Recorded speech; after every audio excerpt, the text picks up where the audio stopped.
দীর্ঘ 9 মাস অন্তর্বর্তীকালীন সরকারের কাছে আশা নিয়ে আসছিলাম যে আমাদেরকে ভালো একটা রেজাল্ট দিবেন অথবা আমাদেরকে নিরীহ বিডিআর সদস্যদেরকে সহযোগিতা করবেন। কিন্তু দুঃখের বিষয়, অন্তর্বর্তীকালীন সরকার কমিশনের কাছে একটা প্রজ্ঞাপন দিয়ে ওখানে সত্যে জড়িয়ে রেখেছেন। যে সত্যটা হয়েছে, যাদের পূর্বে বিচার হয়ে গেছে বা যারা জেলে আছে তাদেরকে নিয়ে কোনো প্রকার, আবারও বলছি, যাদের পূর্বে বিচার হয়ে গেছে অথবা যারা জেলে আছে তাদেরকে ব্যতি রেখে নতুন করে আসামি সংযুক্ত করতে হবে অথবা তাদেরকে ব্যতি রেখে নতুন করে মামলা পরিচালনা করতে হবে। কিন্তু আপনারা ইতিমধ্যে বিভিন্ন মিডিয়ার মাধ্যমে জানতে পারছেন এই ঘটনাটা বিডিআর বিদ্রোহ ছিল না, এই ঘটনাটা ছিল সম্পূর্ণ সাজানো নাটক। প্রিয় ভাইয়েরা, আমরা 2024 সালের 9 আগস্ট থেকে বিভিন্নভাবে আন্দোলন করে আসতেছি। আমরা স্বরাষ্ট্র উপদেষ্টা মহোদয়ের সাথে সাক্ষাৎ করেছি এবং জনপ্রশাসন মন্ত্রণালয়ে সাক্ষাৎ করেছি, তারপর আমরা কমিশনে সাক্ষাৎ করেছি। কোথাও থেকে আমরা সঠিক কোনো সিদ্ধান্ত পাই নাই এবং স্বরাষ্ট্র উপদেষ্টা মহোদয় আমাদেরকে কথা দিয়েছিলেন যে 15 তারিখে আপনারা দেখা করবেন, এই 15 তারিখ না মার্চের, কিন্তু ওনারা আমাদেরকে দেখা করার কথা বলে উনি আমাদের সাথে আর দেখা করেন নাই।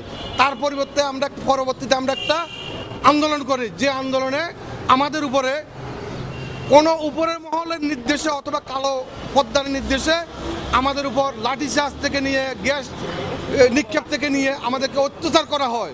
কিন্তু আমরা অত্যাচার মেনে মাঠ থেকে উঠে এসেছি। কোনো প্রকার আমরা কোনো প্রশাসনের সাথে কোনো জটঝামেলাতে আমরা জড়িত হই নাই। প্রিয় ভাইয়েরা, গত মাসের 22 তারিখ আমরা ঢাকা কেন্দ্রীয় প্রেস ক্লাবে একটা সংবাদ সম্মেলন করে সরকারকে গত 15 তারিখ পর্যন্ত আমরা একটা আলটিমেটাম দিয়েছি আমাদের দিক বিবেচনা করার জন্য, সুবিবেচনা করে আমাদের বিচারে নিয়ে যাওয়ার জন্য বা আমাদেরকে সহযোগিতা করার জন্য। কিন্তু দুঃখের বিষয়, সরকার 15 তারিখ পর্যন্ত আমাদেরকে কোনো প্রকার কোনো ধরনের সহযোগিতা করেন নাই।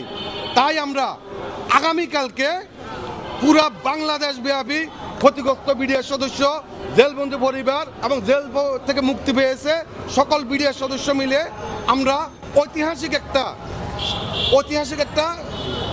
সমাবেশ করতে যাচ্ছি কেন্দ্রীয় শহীদ মিনারে। অবশ্যই আপনারাও কালকে ওখানে হাজির থাকবেন এবং কালকে দিনের 11টার মধ্যে, আগামীকালকে দিনের 11টার মধ্যে যদি আমাদের সাথে সরকারের পক্ষ থেকে কোনো যোগাযোগ করা না হয়, তাহলে আমরা আমাদের অধিকার ফিরে পাওয়ার জন্য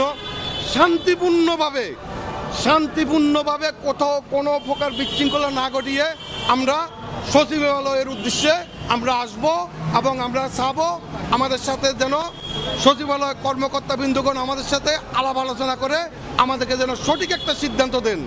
আমরা নিরীহ, আমরা এটাও বলতেছি যেন আমাদেরকে কোনো দোষর বানানো না হয়। আমরা সবাই সৈনিক।